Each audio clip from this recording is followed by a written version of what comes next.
Na sua tela, o Jornal 10. Boa noite, seja bem-vindo à última edição desta semana. Vamos então às manchetes que marcam esta sexta-feira. Governo injeta 285 milhões de escudos na Enapor. Cabo Verde abriga a reunião do G7 mais amigos do Golfo da Guiné. Ministério das Finanças promove encontro para debater futuro da administração pública. Márcio Fernandes anuncia fim da carreira. Governo polaco aprova lei para limitar manifestações populares. Japão e Coreia do Sul endurecem sanções contra a Coreia do Norte.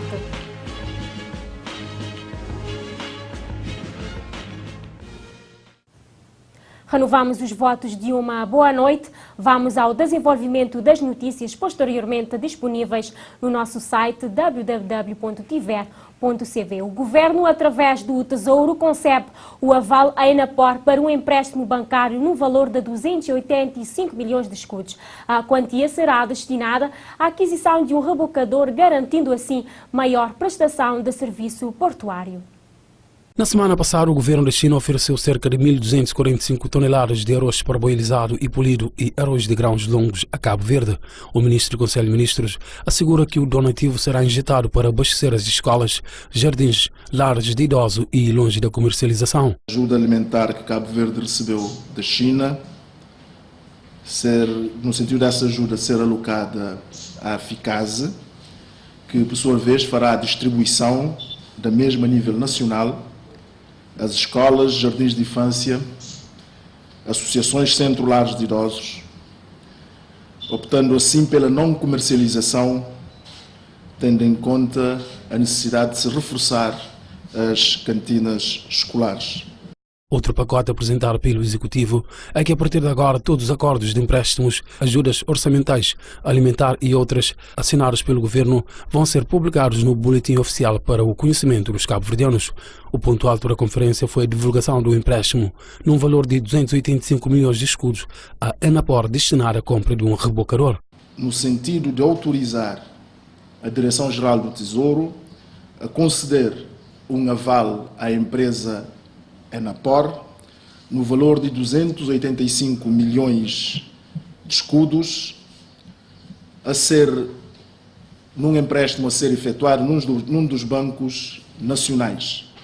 Como sabem, uma das tarefas fundamentais e principais da Enapor é prestar serviços portuários de atracamento e desatracamento de navios, incluindo todas as manobras de entrada e saída dos portos. Com esta medida de autorizar ou de dar o aval à Enapor para comprar um rebocador, Fernando Liso Freire assegura que com esta decisão o Governo está a avalizar uma maior qualidade de prestação de serviço portuário e que o custo total de aquisição é de 450 mil contos, em que 154 mil contos serão vinculados aos donativos para o programa ORIU e 285 milhões para a Enapor em empréstimo bancário.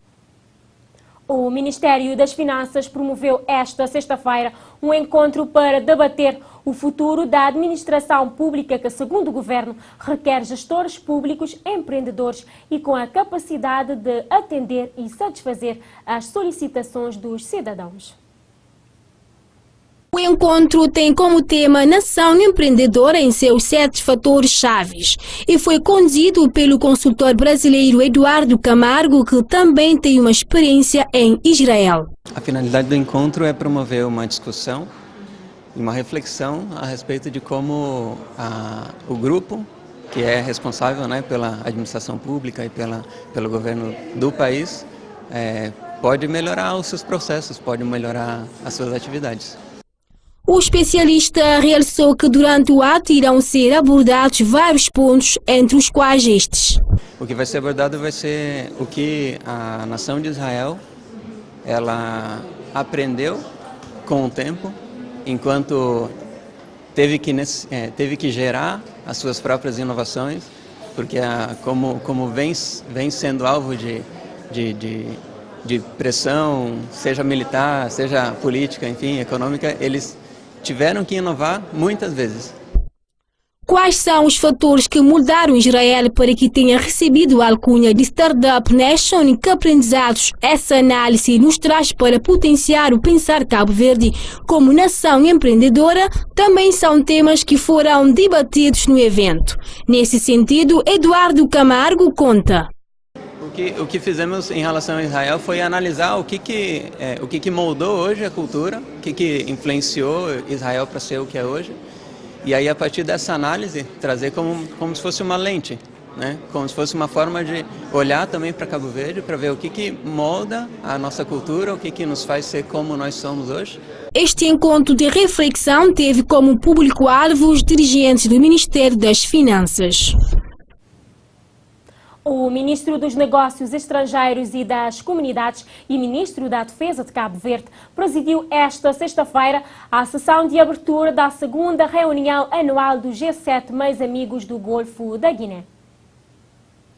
A reunião é da responsabilidade da parte portuguesa, que detém atualmente a presidência do grupo, tendo Cabo Verde aceito ser o país anfitrião. Durante a intervenção do ministro dos Negócios Estrangeiros e Comunidade, disse que um pequeno estado insular como Cabo Verde, a existência depende do mar e oceano. É uma honra acolher essa reunião. Para um pequeno estado insular como Cabo Verde, cuja existência depende em grande medida dos mares e oceanos, é uma honra acolher no seu território a reunião do G7 mais os países amigos do Golfo da Guiné, este importante fórum de diálogo e de concertação internacional que procura vias e formas de manter o espaço marítimo seguro e ao serviço de toda a humanidade.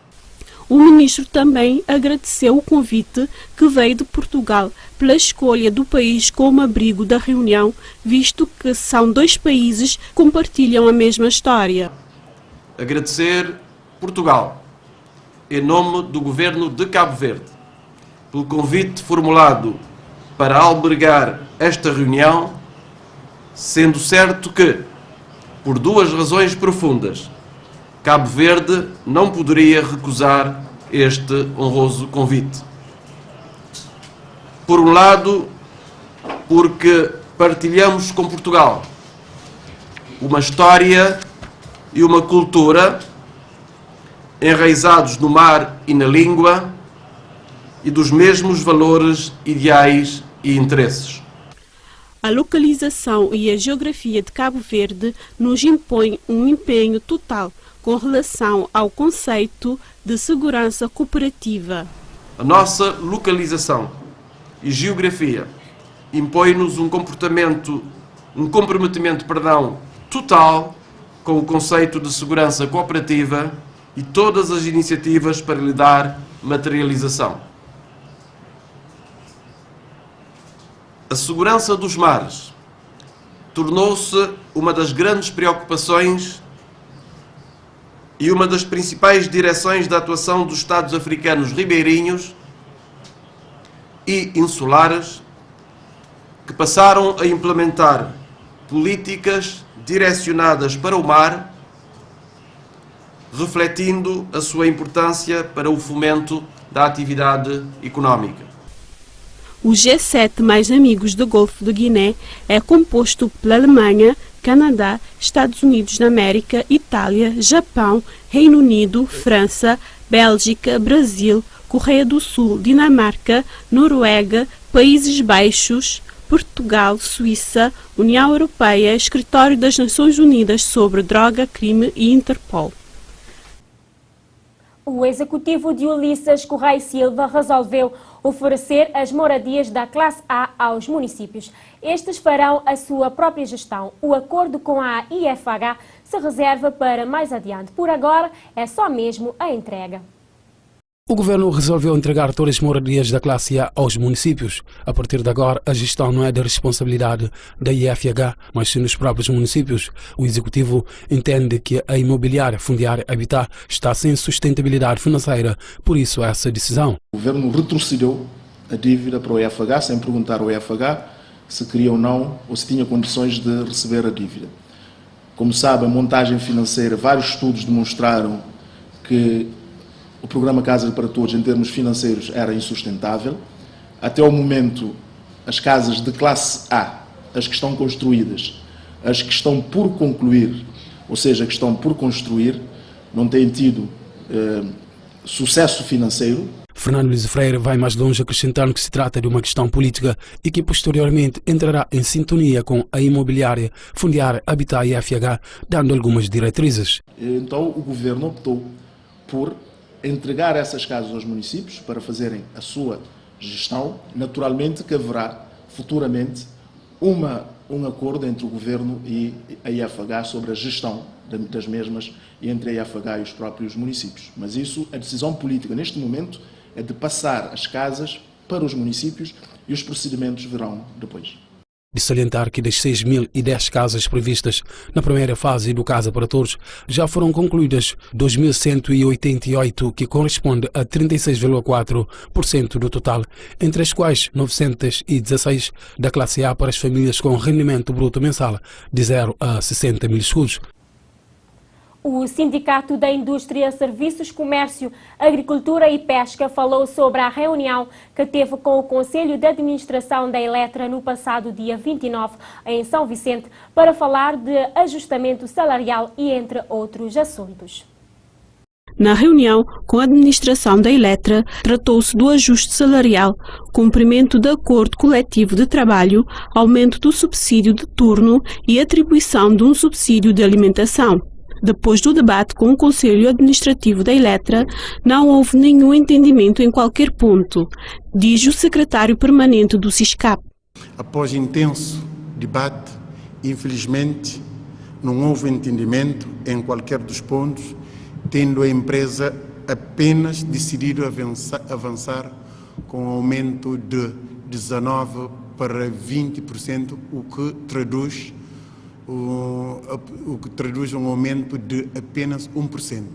Mas convém dizer que subsídio de turno, apenas uma minoria de trabalhadores beneficiam desse subsídio, os restantes não. Joaquim Tavares afirmou que a empresa tem tido um desenvolvimento positivo desde 2014 e não faz o aumento salarial aos trabalhadores desde 2011. E, consequentemente, não ter feito ajustamento salarial desde 2011, o que até hoje, até 2014, há uma perda de poder de compra dos trabalhadores à volta de 18%. Nós insistimos com a direção da empresa, então que pelo menos desse uma atribuição de 2% correspondente à inflação prevista para o próximo ano e mais 2% relativamente à compensação do poder de compra. Mas mesmo assim, a empresa mostrou-se irredutível. O SISCAP vem constando que a empresa está a violar o acordo coletivo de trabalhadores existente na empresa em relação aos trabalhadores admitido depois de 2013 nos filiais Norte e Sul, negando pagar o subsídio e a gratificação do Natal. Vem violando aos trabalhadores admitidos a partir de 2013 nas suas filiais Norte e Sul, negando pagar-lhes subsídios de férias, e o ano passado, excepcionalmente, pagou o subsídio Natal. Das discussões havidas, a direção disponibilizou pagar, neste ano, apenas o subsídio de Natal. O SISCAP considera estar a haver uma discriminação salarial entre os. Na próxima semana, o SISCAP vai reunir-se com os trabalhadores da empresa para analisar a situação e definir a estratégia a seguir. Alunos do 4º ano da escolaridade da Escola do Centro Educativo Miraflores e do primeiro ciclo do Polo Educativo número 1 da Sumada visitaram hoje o Presidente da República no Palácio da Presidência. Um dos objetivos é dar oportunidade aos alunos de ver de perto o Presidente da República. No total, são cerca de 190 alunos da escola de Miraflores e de uma escola secundária da Sumada que pela primeira vez tiveram oportunidades de conhecer pessoalmente o Presidente da República. Jorge Carlos Fonseca recebeu um presente por parte da escola da Sumada e, por outro lado, escutou a declamação de poemas. Para os professores, a finalidade desta visita tem a ver com... Foram trabalhados lá na sala, uma vez que falamos sobre os órgãos do poder central, não é? Falamos dos órgãos do poder central, indicando os órgãos, as suas funções. Então, hoje achamos por bem trazer os alunos para a praia para reconhecer esses órgãos e reconhecer as funções dos órgãos que tínhamos tratado na sala. É ver na prática ou consolidar os conteúdos que nós trabalhamos na sala de aula. E os meninos vieram cá para ver de perto o presidente, interagir um pouco e pronto, as coisas que nós já tínhamos visto teoricamente, ver na prática. De olhos atentos e com um aparente ansiedade, esses alunos escutaram as palavras do presidente que disse ter achado a visita agradável. É sempre agradável receber aqui crianças das escolas, para conhecerem o Palácio Presidencial. Para elas é um motivo de satisfação, de alegria, é uma coisa diferente e também ajuda no processo de aprendizagem. Já os alunos gostaram desta oportunidade, desejando mais visitas destas. Gostei muito da visita, então quero vir aqui mais vezes. É um senhor atento no nosso país e está a resolver todo o nosso problema. Ao que parece, mais um dia, uma imagem ficou marcada na memória de alunos do ensino básico. Márcio Fernandes, detentor do título de campeão do mundo no lançamento de dardos, vai pôr fim à carreira. O anúncio foi feito pelo atleta paralímpico cabo-verdiano após saber que é um dos homenageados da Gala do Desporto 2016, que acontece amanhã na cidade do Tarrafal de Santiago. Márcio Fernandes garante que está fisicamente preparado para competir mais alguns anos. No entanto, vai pôr termo à sua carreira profissional. Conforme anunciou, não se sente motivado para tal. Uma decisão que Mário justifica depois de alguns anos de desgaste e por não ser financeiramente compensador. Ainda assim, o atleta diz que apesar de muitos sacrifícios pessoais e familiares, o balanço é extremamente positivo porque conseguiu chegar ao topo. Nesta hora de despedida, Márcio Fernandes deixa agradecimentos a todos os cabo-verdianos, ao Comitê Paralímpico, aos seus patrocinadores por terem sempre reconhecido e homenageado todo o seu trabalho que fez em nome de Cabo Verde. Nos Jogos Paralímpicos do Rio, Márcio Fernandes falhou o pódio ao qualificar-se na 9ª posição da prova de lançamento do dardo F44 com a marca de 51,67 metros, a terceira tentativa que ficou muito aquém daquela que obteve no Mundial de Desporto adaptado no ano passado. Nesta competição, Fernandes alcançou 56,24 metros, superando o próprio recorde africano de que era o detentor.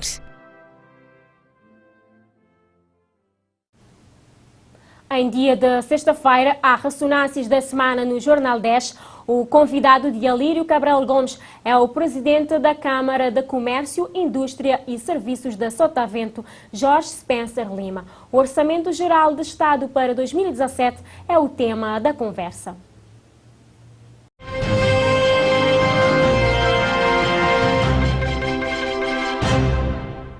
Bem-vindos a mais uma edição do Ressonâncias da Semana. Esta é a edição 6 do nosso programa de análise, comentários e opinião. Voltamos a olhar para o Orçamento Geral do Estado. Hoje recebo como convidado o Sr. Jorge Spencer Lima, que é presidente da Câmara de Comércio, Indústria e Serviços Sotavento. Muito obrigado. Boa noite, muito obrigado. Vamos olhar para o Orçamento de Estado na perspectiva da classe empresarial. A primeira pergunta: esta proposta de orçamento vai ao encontro daquilo que é a real expectativa dos empresários cabo-verdianos? Não, daquilo que é a real expectativa, não. Nós consideramos que este orçamento é um orçamento possível hoje, porque o orçamento, do nosso ponto de vista, é um orçamento da continuidade dos orçamentos anteriores. Só ver que, portanto, o déficit orçamental antes era 3,3%, agora está nos 3%, portanto não há grandes alterações. A dívida pública em relação ao PIB, que era dos 123%, naquele orçamento prevê uma redução de 2 pontos percentuais para 121%.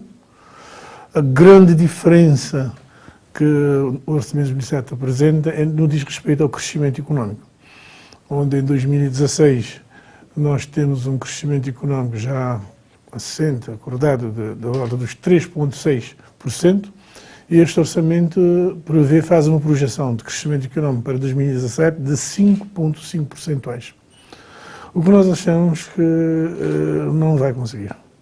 Achamos que é um exagero, neste momento em Cabo Verde, projetar crescimento de 5,5 pontos percentuais, porque, primeiro, nós estamos a vir praticamente de uma longa recessão, de crescimentos modestos, de 0,1%, de 1%, não passa de 1%, não chega a 2% dos nossos crescimentos nos últimos anos.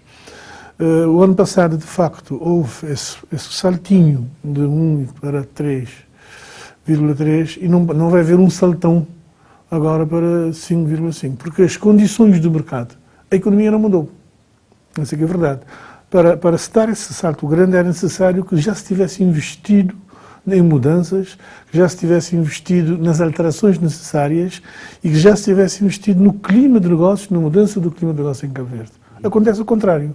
Há um recuo de Cabo Verde no doing business, de 2 pontos percentuais na relação dos doing business. Portanto, está a acontecer o contrário. Então, não pode haver recuo no doing business e um aumento substancial no volume de negócios. O que poderá haver para que o crescimento possa ser pujante nos próximos anos? Nós temos estado a dizer e repetimos. Neste momento, o modelo de reciclagem da ajuda externa acabou. Toda a gente sabe que isso acabou. Com a projeção da Cabo Verde, PIS de rendimento médio, ajudas concessionais, as ajudas bilaterais, seja que for, acabaram. Inclusive, há uma redução substancial de empréstimos concessionais, a juros bastante baixos, que é por acaso, que é um dos pontos positivos do nosso endividamento, é ter essas ajudas concessionais a juros muito baixos. Mas isso também acabou.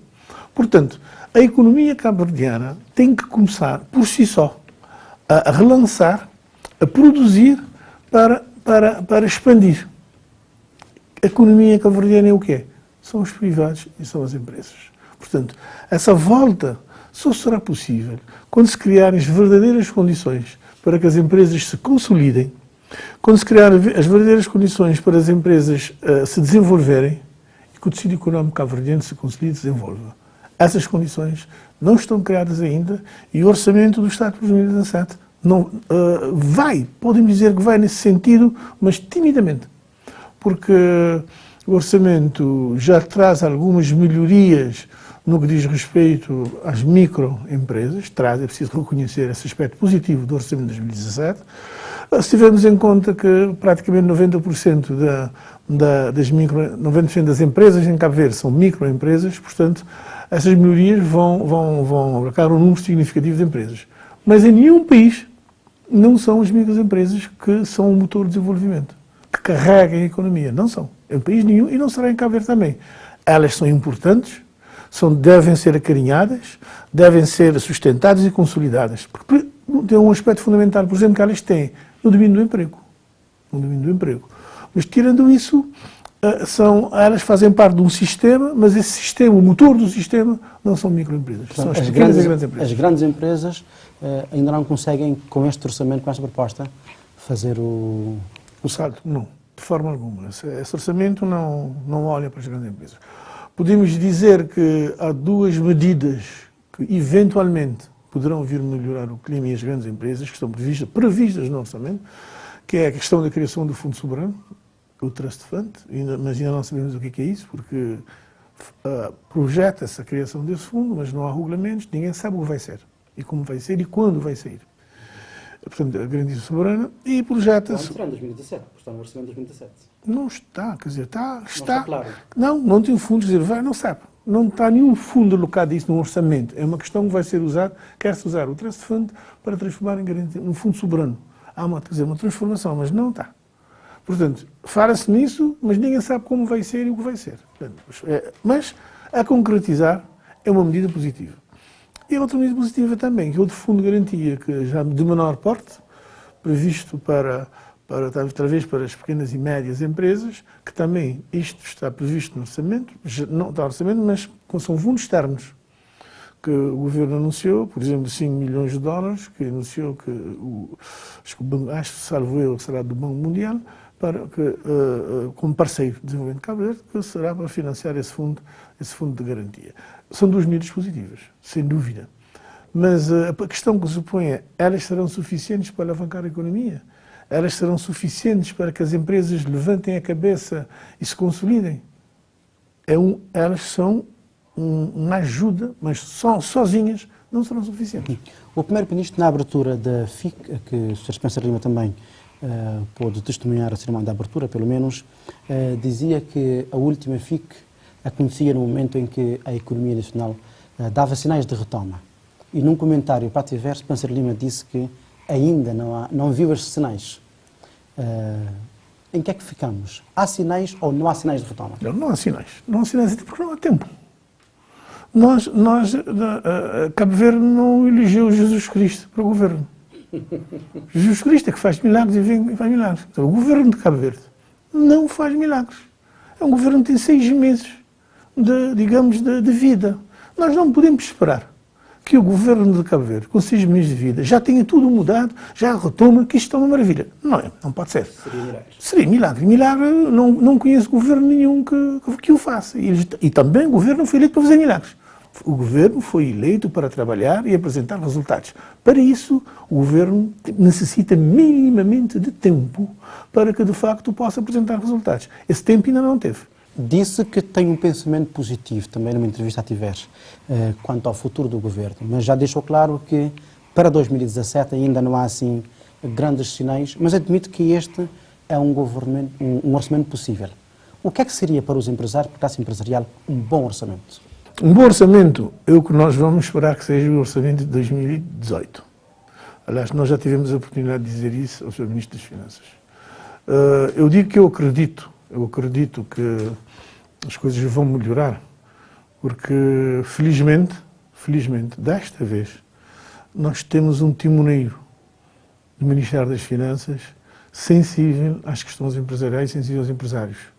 O Sr. Ministro das Finanças, que eu conheço muito bem, conhece por ser um homem íntegro, capaz. Eu tenho muita confiança que ele seja capaz, de facto, de pegar do Ministério das Finanças e fazer o que deve fazer em prol de Cabo Verde, sobretudo em prol das empresas. E, sobretudo, também nós já temos alguém que é aberto ao diálogo. É só ver o exemplo da proposta do Governo de aumentar o IVA de meio ponto percentual, portanto, de 15 para 15,5%, está no proposta do Governo, onde nós, os empresários, posicionamos absolutamente contra. Houve vozes contra. O Sr. Ministro retirou a proposta. Isso era impensável no Ministério anterior. Era impensável, não havia ninguém, fazia o que queria. É implicitamente uma crítica à governação anterior está a fazer? Não, claro, sempre fiz isso, não é de agora. Não é de agora que eu estou a fazer crítica ao Ministério das Finanças anterior. Sempre fiz, era cego, surdo, poderoso, não via com ninguém. Este aqui já deu provas. Já começou a dar provas. Não é cego? Que não é cego, que não é surdo. Houve E tem a coragem. Tem em consideração as vossas críticas? Tem isso, mas sobretudo tem a coragem de dar para trás. Fez uma proposta de aumento do IVA. Essa proposta não foi bem aceita.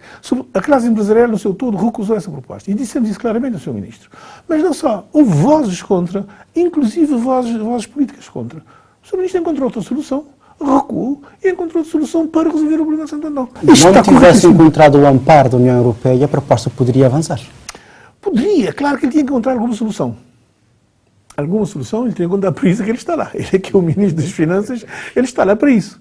Mas o facto de ter procurado outra solução, o facto de já ter tido essa preocupação, porque anteriormente não havia essa preocupação, era assim, acabou, aprovava-se, não se ouvia ninguém. Agora ouve-se.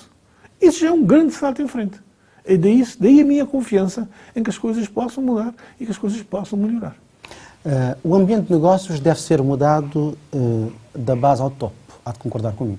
Absolutamente. Pois bem, as pequenas e médias empresas têm aqui incentivos fiscais, mas como observou, eles não promovem a fundo a economia. As empresas do topo, o que é que falta a nível fiscal para que tenhamos maior economia? Portanto, neste momento, por exemplo, é preciso que o Estado que regularize o pagamento do IVA, as dívidas do Estado. O Estado pega das empresas. O Estado escolhe umas empresas pagadoras e ataca-os. E cobra à força. Mas quando é o Estado a pagar, não paga e ninguém pode cobrar à força. Nós não podemos arrastar bens do Estado por causa de dívidas do Estado, mas o Estado pode arrastar os bens das empresas por causa de dívidas das empresas. É um contrassenso. Mas neste momento há já uma disposição, uma clareza política, por exemplo, na questão do encontro de contas. O encontro de contas não é de agora que se fala, já se falava no governo anterior, só que nunca funcionou bem. Neste momento, nós já estamos a ver que há uma decisão política clara para que isso funcione.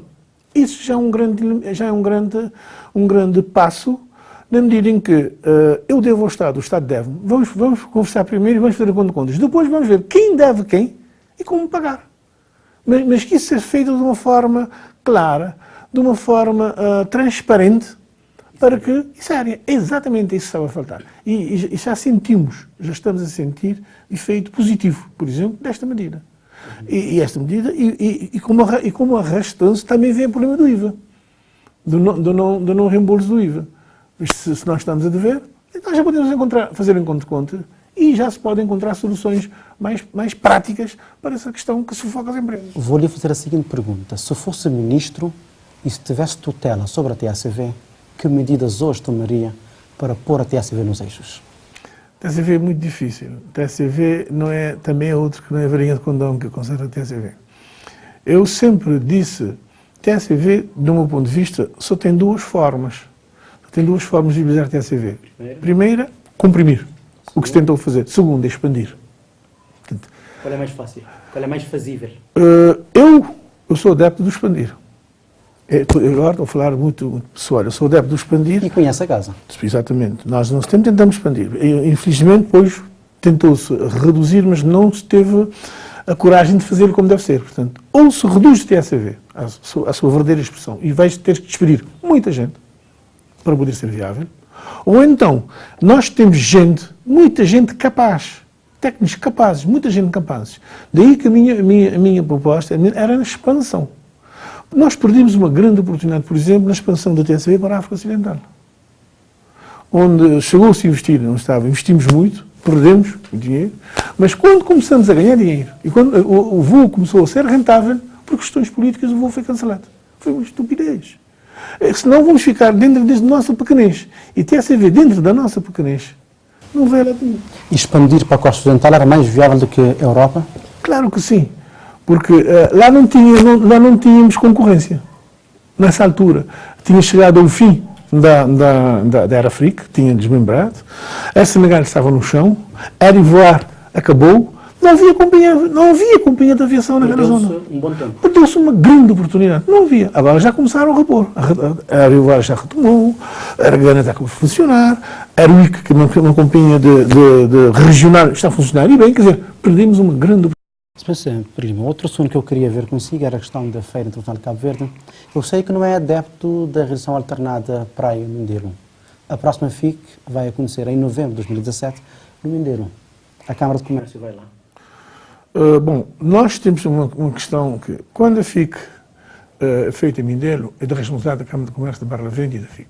Nós estaremos sempre presentes, mas é uma presença...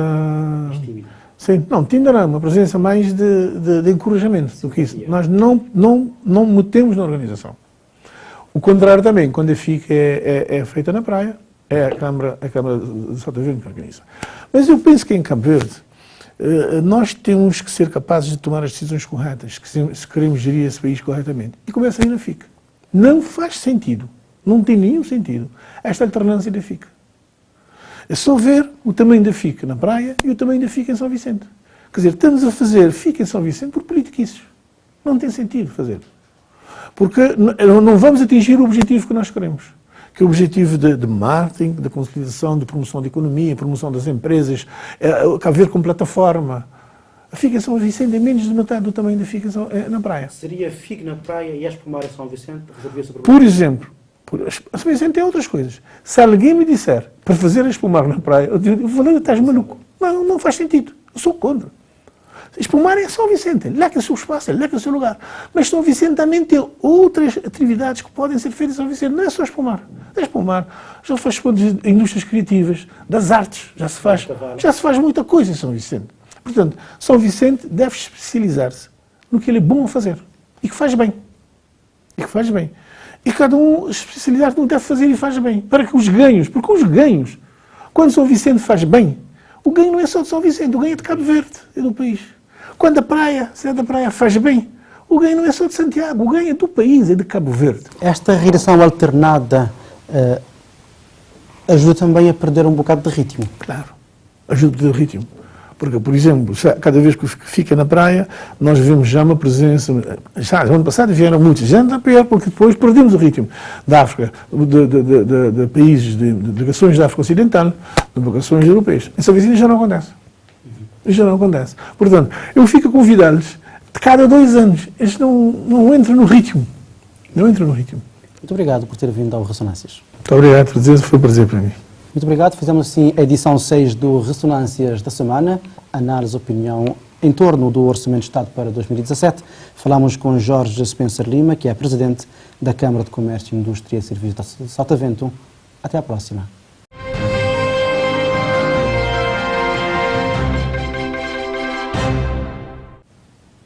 Voz da América traz-nos agora, em cortesia a tiver, as manchetes de África. Acompanhe. A Gâmbia, presidente Yahya Jammeh aceitou a derrota nas eleições presidenciais de acordo com a Comissão Eleitoral.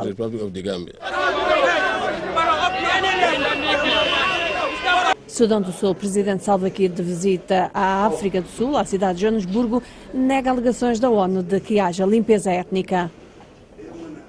A Gana, dias das eleições gerais, a 7 de dezembro, eleitores esperam um futuro económico melhor.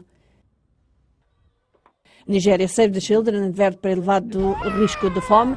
Nações Unidas estimam que cerca de 75 mil crianças poderão morrer de fome no próximo ano.